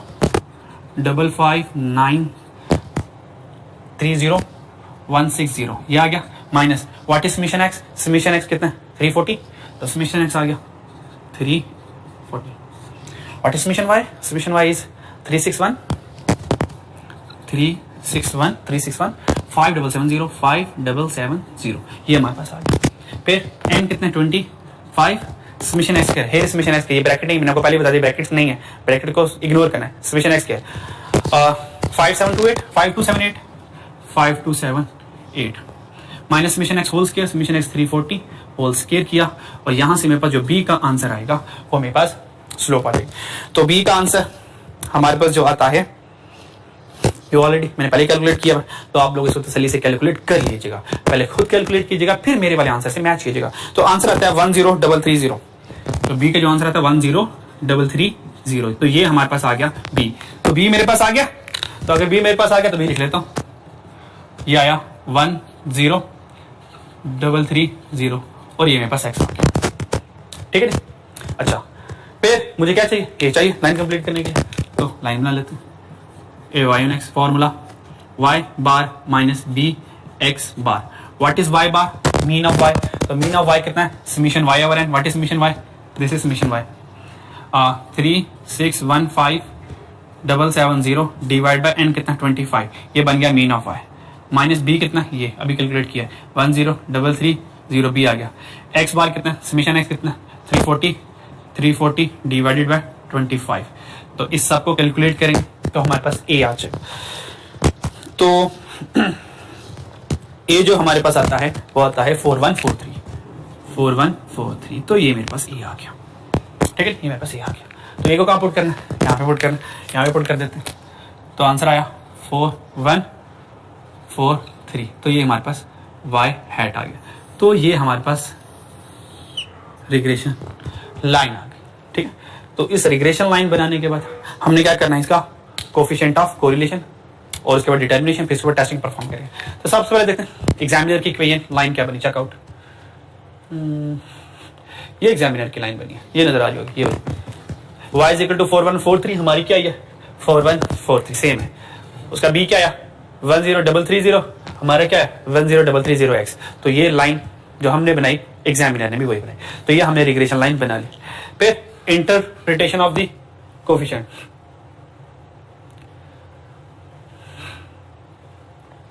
अब इस लाइन की इंटरप्रिटेशन भी सिखाई हुई है। अब इस लाइन की इंटरप्रिटेशन क्या है, for every 1 month increase in the age of generator. अगर मैं जनरेटर 1 महीना और मेरा जनरेटर चल जाए, अगर मैं 1 महीना ज्यादा जनरेटर चलाना चाहता हूं, the repair cost on average increase by 10,330। 1 महीना जनरेटर चलाने की कॉस्ट मुझे कितनी बेयर करनी पड़ेगी? 10,330। इतनी मुझे कॉस्ट बेयर करना पड़ेगी अगर मैं 1 महीना और जनरेटर चलाना चाहता हूं। ठीक है, तो जो हमारी लाइन बनी थी वो लाइन क्या थी? एक्स इज जनरेटर एज, ये जनरेटर की एज है और एज जो है वो क्वेश्चन के लिहाज से मंथ पर है, पर मंथ पर है, तो एज जनरेटर पर मंथ आ गया। वाई यहां पर क्या है? वाई यहां पर रिपेयरिंग कॉस्ट है, तो यहां पर हमारे पास कॉस्ट आ गई। तो देखें, अगर जनरेटर की एज पर मंथ, अगर मैं 1 महीना जनरेटर और चलाना चाहता हूं तो 1 जब इससे मल्टीप्लाई होगा तो कितनी रिपेयरिंग कॉस्ट आएगी? 10,330। इससे रिपेयरिंग कॉस्ट ज्यादा आएगी। और अगर मैं 2 महीने के लिए जनरेटर चलाना चाहता हूं तो अब 2 इसे मल्टीप्लाई होगा, तो 2 से मल्टीप्लाई होके इतनी कॉस्ट हमारी रिपेयरिंग बढ़ जाएगी। तो जितनी हम करना चाहेंगे, एज बढ़ाना चाहेंगे जनरेटर की, उतनी कॉस्ट हमारी बढ़ती चले जाए। ठीक, next calculate the coefficient of determination. हमें कोफिशिएंट ऑफ डिटर्मिनेशन कैलकुलेट करना है। कोफिशिएंट ऑफ डिटर्मिनेशन कैलकुलेट करने का आसान सा तरीका आपको मैंने लास्ट बता दिया था, आप उसी को फॉलो करेंगे। उसी को फॉलो करने के लिए यहाँ पे 4 वैल्यूज गिवन है, 5वीं मिसिंग है, तो 5वीं वैल्यूज मैं आपको लिखवा दूंगा। उस वैल्यूज की मदद से आप क्या करेंगे? आर कैलकुलेट पहले करेंगे। देखिए आपके पास 4 वैल्यूज गिवन है ना, summation x, summation y, summation x y, summation x square. यहां पर ना एक वैल्यू मिस है। एग्जामिनर ने जिसने ये बनाया है वो समेशन वाई स्क्वायर को कैलकुलेट किए बगैर उसने वैल्यूज लिख दी। हालांकि यहां पर उसने मिसाल के तौर पर आपको यहां पे बताता हूं, यहां पे समेशन ऑफ वाई स्क्वायर की वैल्यू इस्तेमाल कर रहा है, लेकिन ली कहां से वो बता ही नहीं रहा। ठीक है, तो यहां पर हमेशा 5 वैल्यूज गिवन होगी। समेशन वाई स्क्वायर भी एग्जाम में लास्ट में गिवन होगा। ठीक है, तो हो सकता है एग्जामिनर से ये समेशन वाई स्क्वायर मिस हो गया, तो मैं आपको वैल्यूज लिखवा दूंगा समेशन वाई स्क्वायर। जब समेशन वाई स्क्वायर मैं आपको लिखवा दूंगा तो फिर आपने वो कंप्लीट आर वाला फॉर्मूला लगा देना जो स्क्वायर रूट के साथ आता है, जिससे हमने कल किया। आर आ जाएगा, आर का स्क्वायर करेंगे तो हमारे पास आर स्क्वायर आ जाएगा, और जो हमारा आर स्क्वायर आएगा तो सेम वही आएगा जो एग्जामिनर ने कैलकुलेट किया होगा। ठीक है जी, चलिए, यानी कि आर स्क्वायर क्या आता है? एग्जामिनर ने जो कैलकुलेट किया, एग्जामिनर ने जो आर स्क्वायर कैलकुलेट किया है, देखें इस आर स्क्वायर का आंसर आता है 0.707। तो हमारा आंसर भी 0.707 अगर नहीं आएगा तो 0.70 तो लाजमी आएगा, पक्की बात है, कंफर्म है। ठीक है, तो ये वाला फॉर्मूला आप लोग यूज ना कीजिएगा, कोवेरियंस वाला। ठीक है, तो थोड़ा सा मुश्किल, मैं चाह रहा हूं फॉर्मूला आपको याद ना करना पड़े। अब देखें एग्जामिनर ने यहाँ पे जो वेरिएंस ऑफ वाई लिखा है ना, वेरिएंस ऑफ वाई में जो ये वाली वैल्यूज है ना, ये समेशन वाई स्क्वायर है। अब ये वाली वैल्यूज ऊपर के गिवन ही नहीं है, तो भाई ये वाली वैल्यूज कहां से आ गई? एकदम आसमान से थोड़ी टपक पड़ी। तो ये वाली वैल्यूज असल में समेशन वाई स्क्वायर है। तो जो मैंने आपको वैल्यूज लिखवानी थी ना समेशन वाई स्क्वायर की, वो ये है। तो बस ये वाली वैल्यू समेशन वाई स्क्वायर की यूज करके आपने आर का अपना वाला फॉर्मूला लगाना जो मैंने सिखाया हुआ। तो आर स्क्वायर आपका एग्जैक्ट यही निकलेगा, नहीं तो इसके करीब करीब होगा अगर राउंडिंग का मसला ना हो। तो आर स्क्वायर ये आ गया। अगर आर स्क्वायर ये है तो इसको जरा परसेंटेज में कन्वर्ट करें, तो जैसे परसेंटेज में कन्वर्ट किया तो 70.7% बना। इसका मतलब जितनी मैं जनरेटर की एज बढ़ाना चाहता हूं उतनी कॉस्ट ज्यादा इंकर करनी पड़ेगी। यानी कि जनरेटर की जो कॉस्ट है, जनरेटर की जो कॉस्ट है वो 70% आएगी उसकी लाइफ की वजह से, उसकी ऑपरेशन की वजह से, उसके यूजेज की वजह से। वो कह रहा है this statistics tell us that 70.7% of the variation in the repairing cost, repairing cost 70% आएगी किस वजह से? Variation in the age of generator. जितनी जनरेटर की एज बढ़ती जाएगी 70% कॉस्ट आती रहेगी। ठीक है, तो ये हमारे पास उसकी इंटरप्रिटेशन आ गई। लास्ट क्या रह गया? टेस्ट ऑफ सिग्निफिकेंस रह गया। और आपको पता है टेस्ट ऑफ सिग्निफिकेंस में 2 तरह के हाइपोथेसिस सेट करेंगे। पहला hypothesis null b1 equal to 0, दूसरा alternate b1 not equal to 0। ये दोनों लाजमी लिखने हैं आपने। ठीक है, फिर हम क्या करेंगे? टेस्ट स्टैटिस्टिक्स वही वाला, ये वाला टेस्ट स्टैटिस्टिक्स, ये वाला t is equal to r square root of ये, t is equal to r square root of n minus 2 over 1 minus r square. ठीक है, अच्छा जी, हमारे पास अब जरा यहां पे मैं बोर्ड पे करवा देता हूं थोड़ा सा।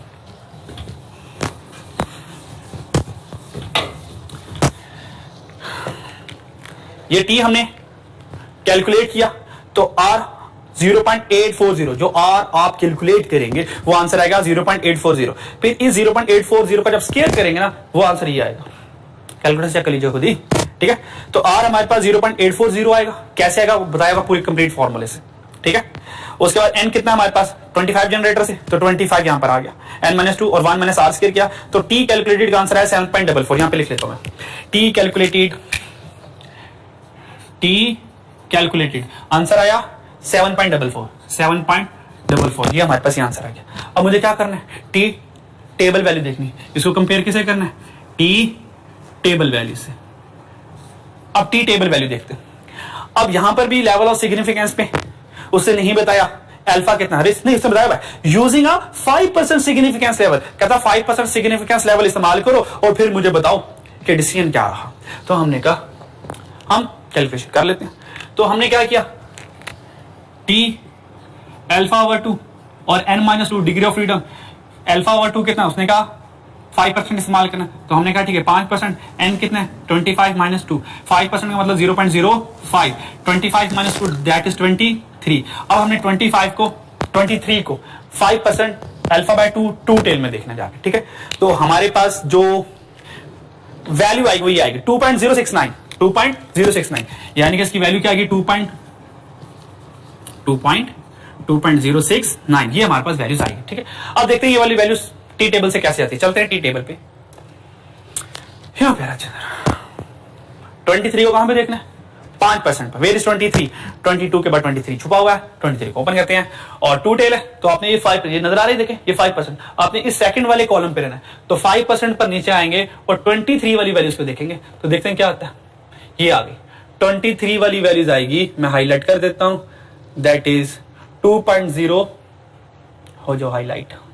चले हमारे पास 23 में 5% पे वैल्यूज के 2.0686, तो कौन सी वैल्यूज आई 2.0686। तो देखिए इसको राउंड करें तो ये बनता है, ठीक है। इस 8 को राउंड करें तो 8 9 में कन्वर्ट हो जाता है। तो देखें वही वैल्यूज है जो हमने टी टेबल से देखी। अब वक्त आ चुका है डिसीजन मेकिंग का। अगेन टी कैलकुलेटेड कितना है 7.44 और देखें 7.44 ग्रेटर है टी टेबल से। तो बताएं फिर क्या होना चाहिए डिसीजन। आप कहेंगे सर अगर टी कैलकुलेटेड ग्रेटर है टी टेबल से तो H0 रिजेक्ट होगा। तो हमारा डिसीजन क्या है, H0 इज रिजेक्टेड। तो H0 हमारा क्या हो जाएगा, रिजेक्ट हो जाएगा। और अगर H0 रिजेक्ट हो जाए तो हम कहते हैं कि लीनियर रिलेशनशिप एग्जिस्ट करता है। इसका मतलब क्या कि अगर आप रिपेयरिंग कॉस्ट बचाना चाहते हो जनरेटर कम चलाना पड़ेगा। अगर आप रिपेयरिंग कॉस्ट बेयर कर सकते हो तो जनरेटर की लाइफ बढ़ती रहेगी। इन दोनों में कोरिलेशन है, इन दोनों में रिलेशनशिप है, ठीक है। तो एक बार पढ़ भी लेते हैं डिसीजन। ये लास्ट डिसीजन एग्जाम्पल 4 के ऊपर वाला, ठीक है। उसने कहा the value of T statistic 7.44 आया। दिस मीन, मैं डायरेक्ट कंक्लूजन पर आ रहा हूं, this mean that there is enough evidence to infer that a linear relationship does exist. हमने पहले कहा था कि लीनियर रिलेशनशिप एग्जिस्ट करता है, ठीक है। What this mean is that the age of generator does have an impact on the repair cost.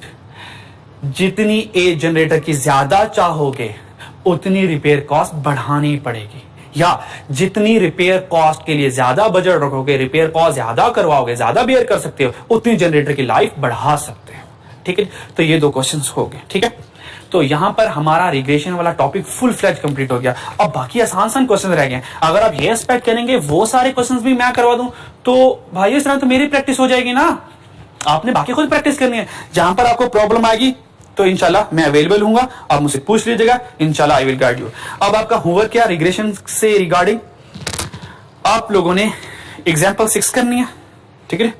Example 6 करने के बाद आप लोगों ने, ठीक है, बस एग्जाम्पल 6 करने से एक एग्जाम्पल लगे आपके इसमें। एग्जाम्पल 6 और सेल्फ टेस्ट में जो आपको मैंने क्वेश्चन जो 2 दिए थे कल वाला होमवर्क, ठीक है, उसकी टेस्टिंग नहीं करवाई थी, तो उसकी टेस्टिंग मिलाकर एक एग्जाम्पल होगी और सेल्फ टेस्ट में आप क्वेश्चंस करेंगे टेस्ट वाला। अजय भाई किधर रह गया आप? क्वेश्चन नंबर 6 में तो टेस्ट नहीं लगा हुआ। क्वेश्चन नंबर 7 के पार्ट सी में 5% सिग्निफिकेंस लेवल है। जब आप 5% सिग्निफिकेंस लेवल, ये मैं आपको रिजल्ट बता रहा हूं, रिजल्ट ले लें क्योंकि बैक आंसर पर रिजल्ट इस तरह का नहीं लिखा हुआ, तो रिजल्ट लिखने आपको हेल्प मिलेगी। तो क्वेश्चन नंबर 7 और क्वेश्चन नंबर जो 8 है रिग्रेशन का, ये टेस्टिंग वाला है। सिग्निफिकेंस टेस्टिंग वाला। तो क्वेश्चन नंबर 7 इसका आंसर सुनने क्या आने वाला है। जब आप ये क्वेश्चन नंबर 7 कैलकुलेट करेंगे, बल्कि मैं ना यहाँ पे लिख देता हूँ, ये आप नोट कर लें और बस आप इसे मैच कर लीजिएगा। कम से कम इतना तो कर सकते होंगे ना, माशाल्लाह MFA पढ़े बड़े होगी माशाल्लाह। ठीक है, ये सेल्फ टेस्ट और क्वेश्चन 7 है। ठीक है, तो जब आप टी कैलकुलेट करेंगे ना, टी कैलकुलेटेड, तो टी कैलकुलेटेड का आंसर आपका आएगा 1.82। फिर आप इसको कंपेयर करेंगे टी टेबल से। जब टी टेबल में देखेंगे तो टी टेबल की वैल्यू 2.3060 2.3060। अब चेक करें, ओहो ये तो लेस आ गया, ये तो लेस आ गया, इसका मतलब H0 एक्सेप्ट हुआ, तो H0 इज एक्सेप्टेड। अगर H0 एक्सेप्ट है, चेक करें, अगर H0 एक्सेप्ट है तो हम क्या करेंगे, no linear relationship exist. Clear हो गया, ये क्वेश्चन 7 का आंसर आ गया। फिर क्वेश्चन नंबर 8 है, ये क्वेश्चन नंबर 8 अब आप खुद करेंगे, उसका पार्ट सी है, टेस्टिंग है, लेकिन याद रखिएगा वहां पर 5% अल्फा नहीं है। ये तो हमने 5% पर किया ना, जो क्वेश्चन नंबर 8 है वहां पे जो अल्फा है 1% है, 1% का मतलब 0.01। तो जो भी n होगा, ठीक है, n 10 है तो 10 - 2 8 है, तो आपने क्या करना है, इस 8 को 2 टेबल में जाके 0.01 में देके वैल्यूज लिख लेंगे। तो यहां पर स्टूडेंट्स हमारा रिग्रेशन एनालिसिस कंप्लीट हो गया। एक मल्टीपल रिग्रेशन है, ठीक है, पर वो एग्जामिनर फिलहाल टेस्ट नहीं करेगा क्योंकि उसकी कैलकुलेशन काफी लेंथी है और एग्जामिनर खुद कहा हुआ है कि इसकी कैलकुलेशन करते हैं with the help of Excel. तो फिलहाल हमने इसके ऊपर मास्टर कोई नहीं करना, ठीक है। तो एग्जामिनर मल्टीपल रिग्रेशन पर नहीं जाने वाला, उसकी टेंशन नहीं लेनी आपने, ठीक है। तो यहाँ पर जितना भी रिलेटेड मटेरियल था MFA रिगार्डिंग मैं आपको कंप्लीट करवा चुका। अपना बहुत ख्याल रखिएगा और जो कोई प्रॉब्लम है तो आप मुझे यू कैन आस्क, ठीक है। अल्लाह हाफिज़।